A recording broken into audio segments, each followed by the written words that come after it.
రెస్టారెంట్లో వందలు పెట్టి కొనే బదులు ఈ మంచూరియాని ఈజీగా ఇంట్లోనే తయారు చేసుకోవచ్చు. ఒక క్యాబేజీని తీసుకుని చిన్నగా ముక్కలుగా తురుముకుని తీసుకోవాలి. అందులో ఒక స్పూన్ కారం, రుచికి సరిపడినంత ఉప్పు, ఒక స్పూన్ అల్లం వెల్లుల్లి పేస్ట్, ఒక స్పూన్ మిరియాల పొడి వేసి గట్టిగా ప్రెస్ చేస్తూ కలుపుకోవాలి. ఇందులోంచి వాటర్ రిలీజ్ అయిన తర్వాత ఇందులోనే 3 స్పూన్లు కార్న్ఫ్లోర్, 3 స్పూన్లు మైదా వేసుకుని వాటర్ ఏమీ వేయకుండానే ఈ క్యాబేజీ ఉన్న వాటర్ తోటే ముద్దలాగా తయారు చేసుకుని పెట్టుకోవాలి.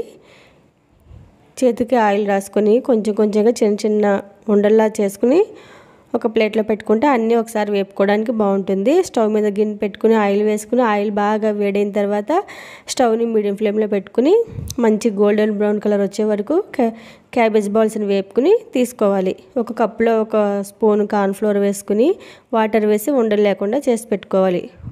ఇప్పుడు మళ్ళీ స్టవ్ మీద గిన్నె పెట్టుకుని ఆయిల్ వేసి కొద్దిగా చిన్నగా తురుముకున్న వెల్లుల్లి ముక్కల్ని ఒకసారి వేపుకుని అందులో ఉల్లిపాయ, పచ్చిమిర్చి, క్యాప్సికమ్ ముక్కలు వేసి ఒక 50% వేగిన తర్వాత ఇందులో ఒక స్పూను సోయా సాసు, ఒక స్పూను చిల్లీ సాసు, 2 స్పూన్లు టమాటా సాసు, ఒక స్పూను వెనిగరు, కొద్దిగా పెప్పర్ పౌడరు, రుచికి సరిపడినంత సాల్టు,